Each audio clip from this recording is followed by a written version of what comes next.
Welcome to the Weekday Report for Thursday, September 18th. I'm Jeffrey Zampanti. Here's a brief look at the news. Authorities resumed the search for a missing Illinois fisherman on Silver Lake this morning. 66-year-old John Spoor of McHenry has been missing since Tuesday following a fishing trip on the lake. Search crews for multiple agencies worked 19 hours on Wednesday before calling off the recovery mission at approximately 7:30 p.m. due to darkness.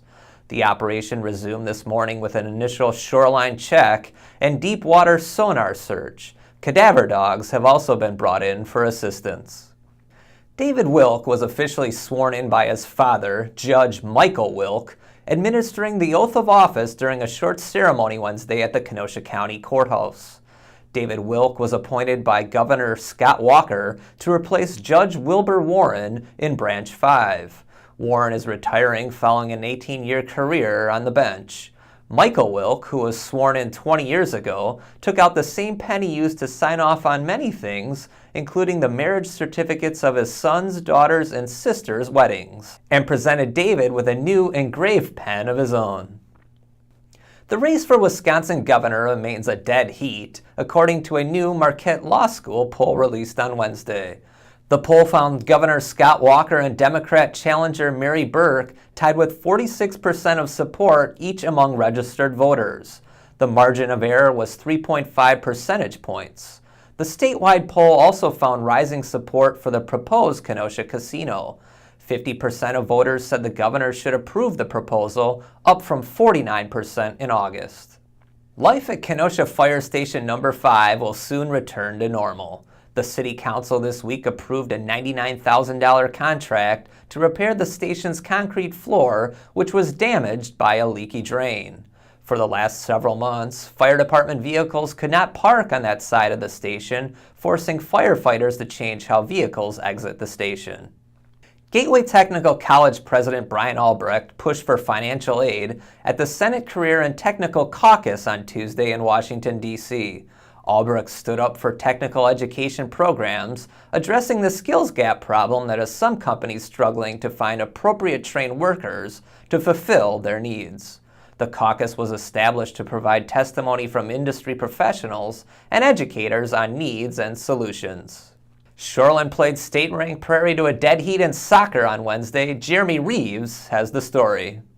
The Shoreland Lutheran soccer team forged a 1-1 tie with Racine Prairie in a Metro Classic Conference game Wednesday night in Summers.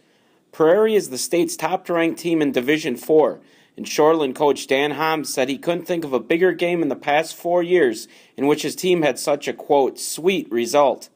The Hawks scored first in the 34th minute, but the Pacers answered 2 minutes later when Connor Roynes scored. Shoreland goalie Michael Meinke made 3 saves. The Pacers are 3-7-2 overall and 1-1-1 in the MCC. Jeremy Reeves, Kenosha News.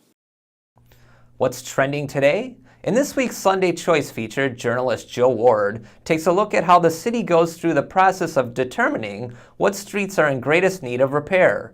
What Kenosha streets do you think are in most dire need of attention? Tell us on our Facebook page. Up next are Liz Snyder and Janine Anderson with some get-out entertainment ideas.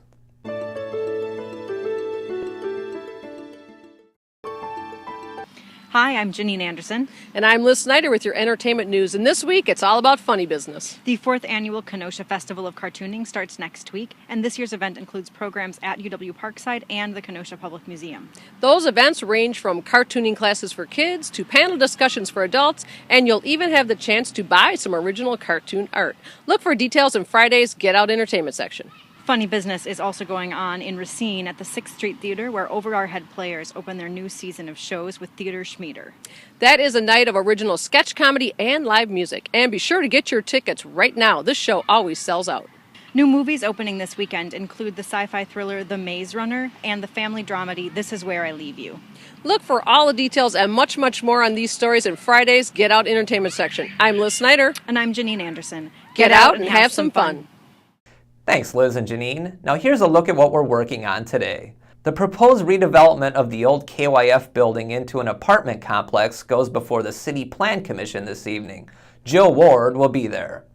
And the defendants in the Pleasant Prairie Recplex video case are due in court this afternoon. Janine Anderson will have coverage. Pick up a copy of the Kenosha News and check KENOSHA'S.com for all the details on these stories and more. I'm Jeffrey Zampanti with the Weekday Report.